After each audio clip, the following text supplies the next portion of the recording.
Often, when I'm talking with women about men, I'm given the same question again and again in very similar ways. Why can't I just find a good guy? Why is it so hard? I just want to find somebody who cares about me. I want to find that person who loves me. Why can't I find a good guy? Where are the good guys? Oh, I have so much to say about this.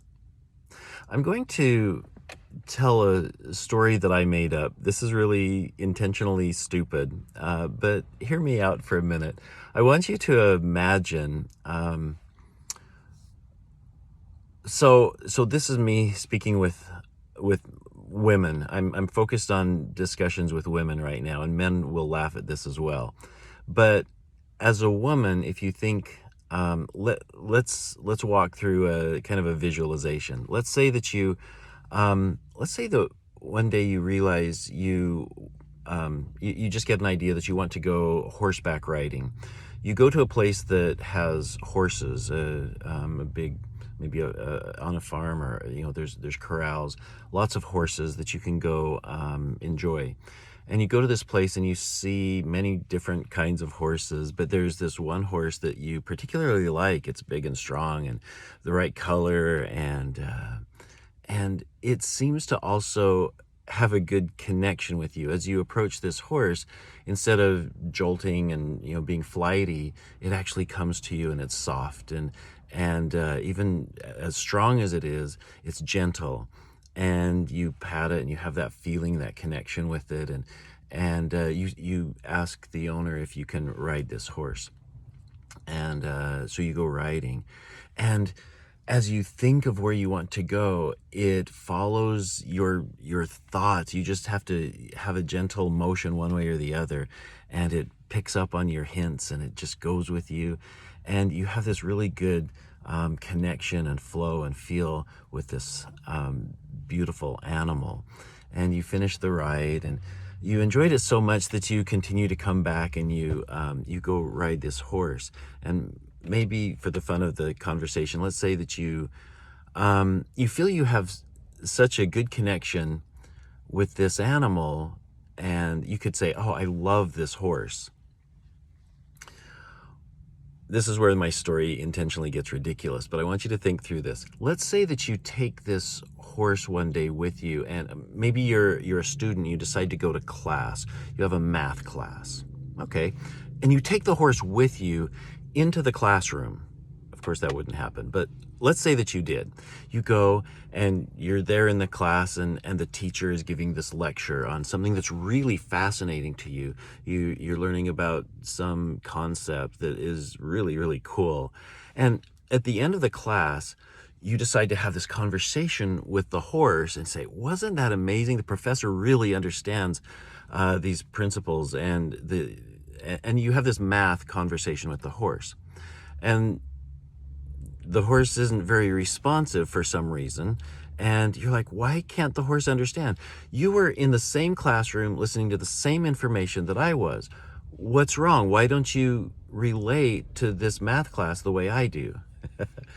Now, okay, obviously my story is ridiculous. Obviously it doesn't make a lot of sense, because it's clear that when humans talk with horses, it's kind of like it's a very different language, right? They can't think. Their brains don't think the same way that we do. They don't respond. Does that mean a horse is stupid? No, absolutely not. In fact, they're very intelligent, brilliant creatures. In fact, they have their own communication among themselves that humans really don't understand well. It doesn't mean they're dumb, but they don't follow the same rules, and they don't have the same type of awareness as humans do.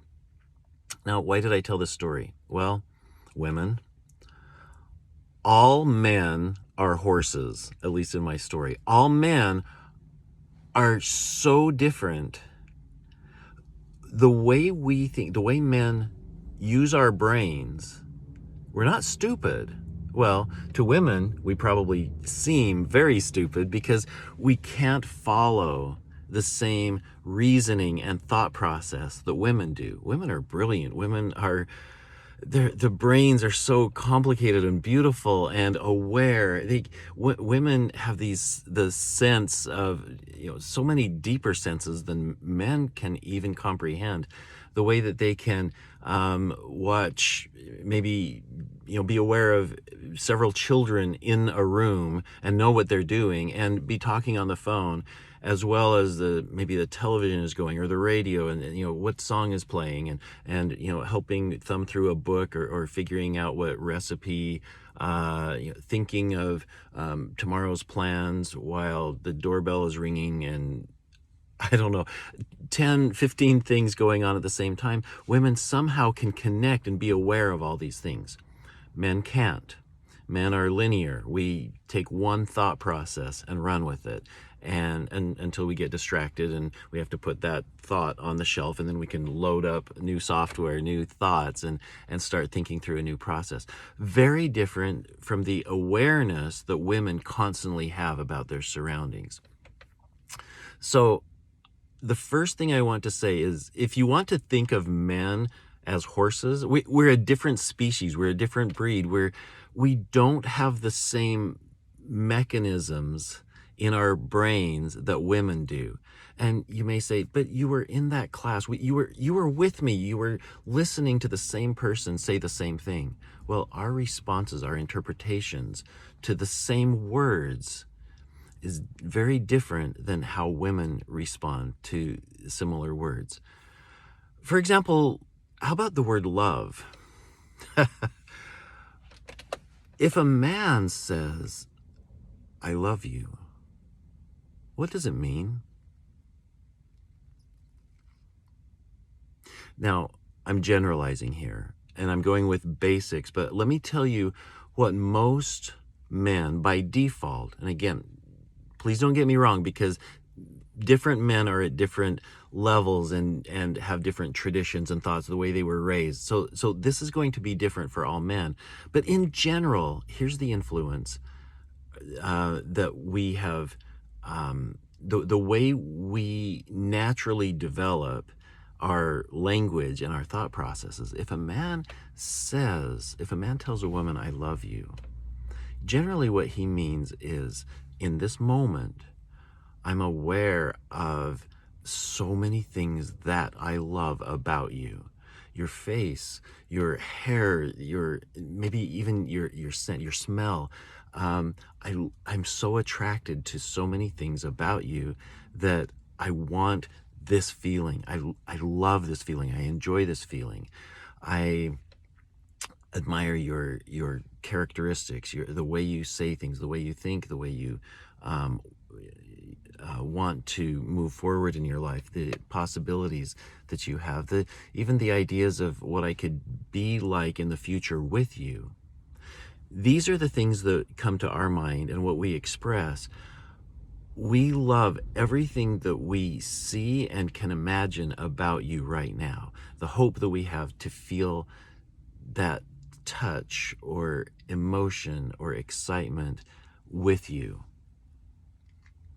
Okay, what does a woman think when she says, I love you? Well, it's a very different picture, right? It would be along the lines, and you can correct me if, well, I'm probably wrong about some of this, but some things are probably correct, is that a woman sees not only the past and the present, but also the future. And she sees, what kind of person is this guy? And if she says, I love you, it means I want to be connected with you for the rest of my life. I trust you. I feel safe with you. I feel confident. I believe that you will take care of me. I believe that together we can work through all kinds of trials and challenges that we'll be able to overcome and accomplish anything. In fact, I want to be with you so much that I imagine marriage. I imagine children with you.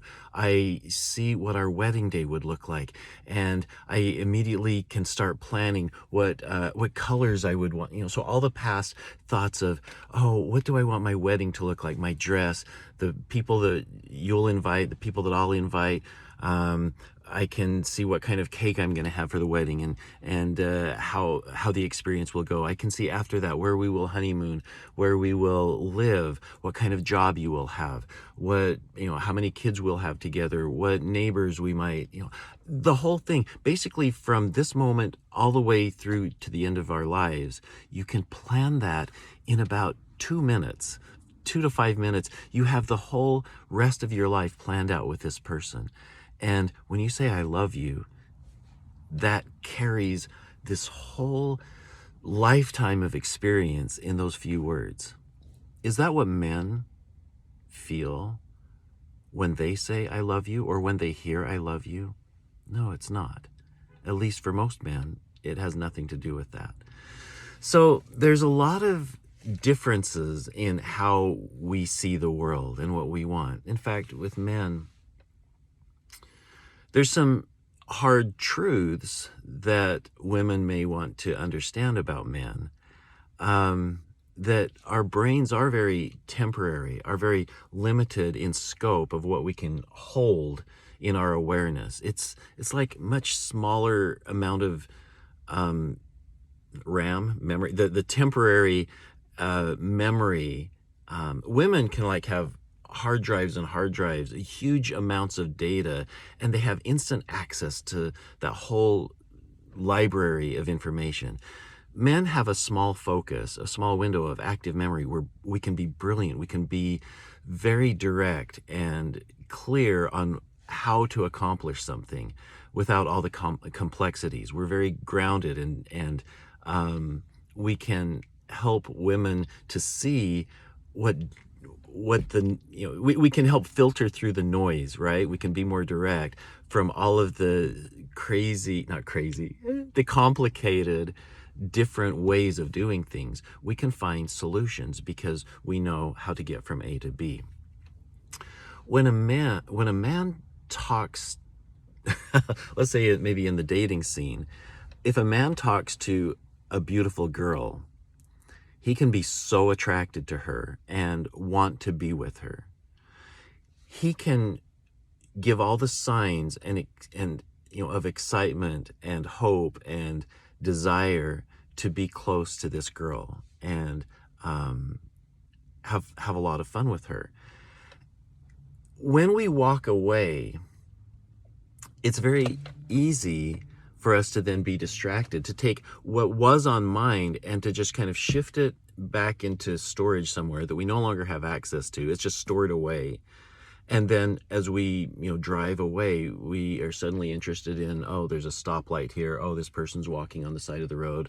Oh, there's this thing and this thing. Oh, let's see, work, and what other things do I have to do? And we kind of plan things out. And now we're focused on some other thought, some other memory. We're no longer thinking about her. 3 hours later, we might meet somebody else and see all of the qualities and all the beauty in this other beautiful woman, and suddenly be interested in how wonderful she is. And if we can make a connection with her, not an attachment, but a connection that admires the beauty and clarity and qualities that we feel with this person, with this different person, we can also feel that love, that desire, that hope with her. And we're not thinking about the previous girl because she's just not on mind. She has qualities. This person has qualities. Whatever is in front of us right now, whatever holds our attention can be the most amazing, beautiful, incredible thing in the world to us. We find beauty there. We find beauty in, or whatever the qualities are, we admire and explore and feel whatever experience we're having in that moment. Men are very good at that. And again, it may not be all men, but we tend towards those patterns. Where women would be able to remember all aspects of every person they talk to and say, oh, I've chosen this person and I can ignore every other man in the world, and I'm going to try this path unless it breaks down, or if there's something really wrong, then I'll cry and I'll be sad and emotional and I'll let go of that because I made so many plans and expectations in that direction, and okay, he must be terrible, and we put judgment on there, and then you start focusing on finding somebody new. But women are looking for one person. Men, it's easy to go from beauty to beauty to beauty. And unfortunately, it's true that sometimes when we see something, we just want it, right? I don't know where this comes from, but just like if I see a really beautiful car, oh, I wish I had that. I want to own that. This technology, this computer, this whatever the cool thing is, we want one of those. Oh, I want one of those too. I want another one of these. When it comes to relationships, we don't understand the beauty and complexity of a woman. We just don't get it. We don't understand, but we enjoy that feeling so much. I want one of those. I got to get me one of those, right? And you'd say, well, that's just sad, Richard. That it can't be. You can't be serious, can you? Not all men are this way, but many are. And fundamentally, I think we are that way, is we tend to look around and find what we want until we find somebody that we say, I really do want to give up the rest of my life, the rest of my opportunities, the rest of my options, and give it to this one person and go this one direction.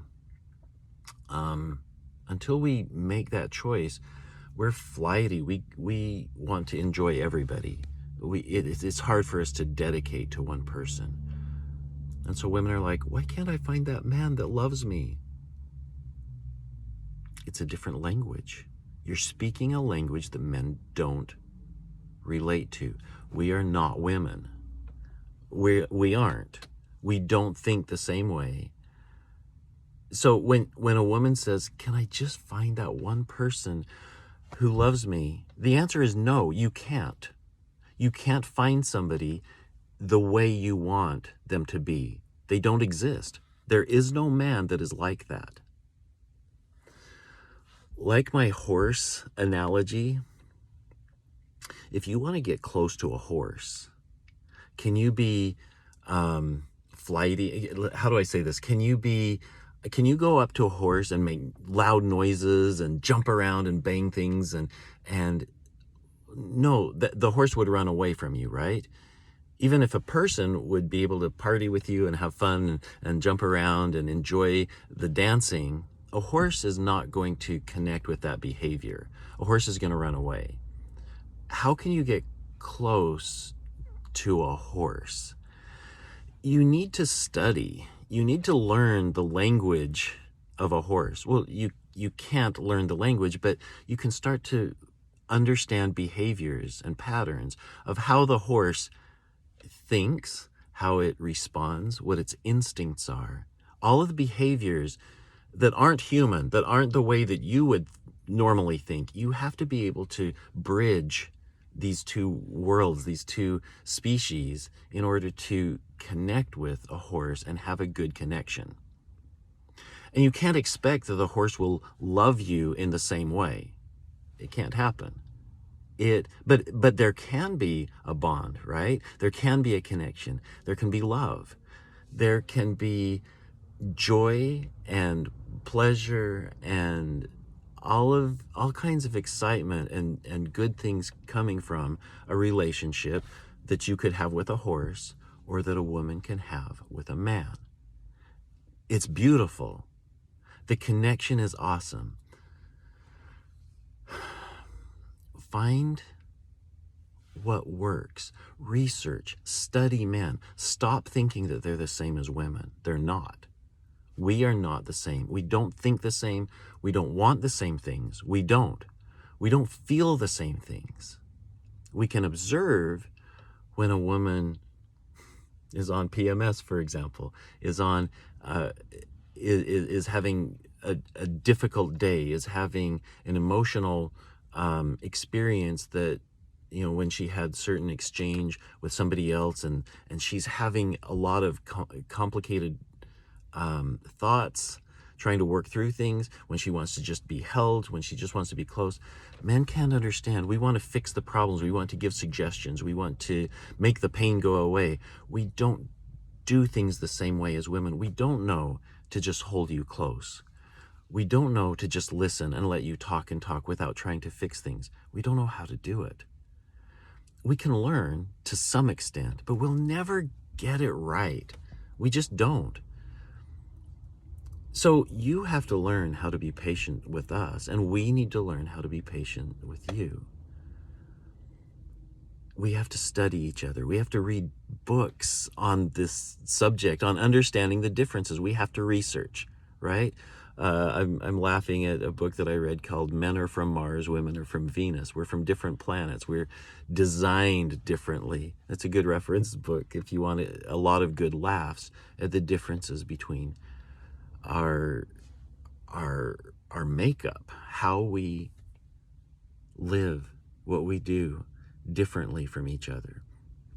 It's kind of eye-opening. So anyway, I hope this is a little bit helpful. I hope it helps people to open their eyes a little bit and see relationships are challenging.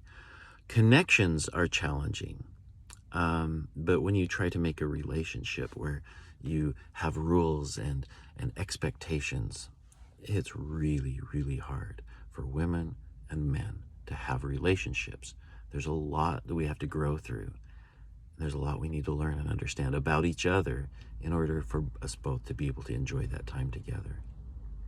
Have fun. Take care.